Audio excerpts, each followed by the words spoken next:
મહેરબાન police commissioner Shri Surat શહેરનાઓએ આપેલ સૂચના અનુસંધાને ઝોન 1 વિસ્તારમાં બનતા મિલકત સંબંધી તથા સાયબર ફ્રોડના ગુનાઓ અટકાવવા સારું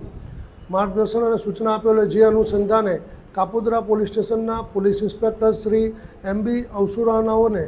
તેઓના સર્વેલન્સ સ્ટાફ તથા અંગત બાતમીદારોથી બાતમી હકીકત મળેલ, જે બાતમી હકીકતના આધારે કાપોદ્રા 4 રસ્તા પાસે આવેલ મંગલદીપ કોમ્પ્લેક્સમાં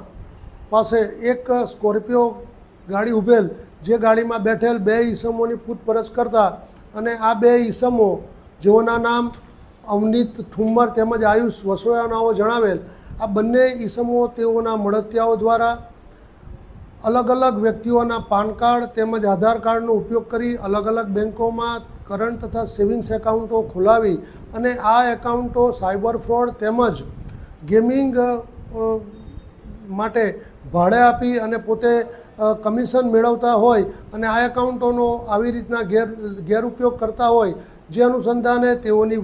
પ્રાથમિક પૂછપરછ કરતાં આ એકાઉન્ટો તેઓ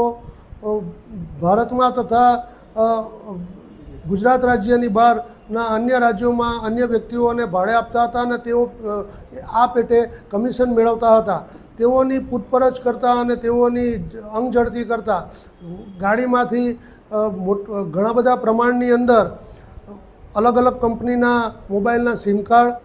અલગ અલગ વ્યક્તિઓના બેંક એકાઉન્ટની ચેકબુક તથા passbook, PAN card, Aadhaar card, UPI barcode scanner, cash deposit કરેલી સ્લીપો, બનાવટી ફોર્મ તથા પેઢી કરારો અને કેશ કાઉન્ટર મશીન મળી કુલ કિંમત ₹17,28,000 જેટલાનો મુદ્દામાલ કબજે કરવામાં આવેલ છે. આ હકીકતના આધારે કાપોદ્રા પોલીસ સ્ટેશન ખાતે BNSની કલમ 318(4), 363(2) વગેરે મુજબનો ગુનો રજીસ્ટર કરવામાં આવેલ છે અને હાલ આ ગુનાની તપાસ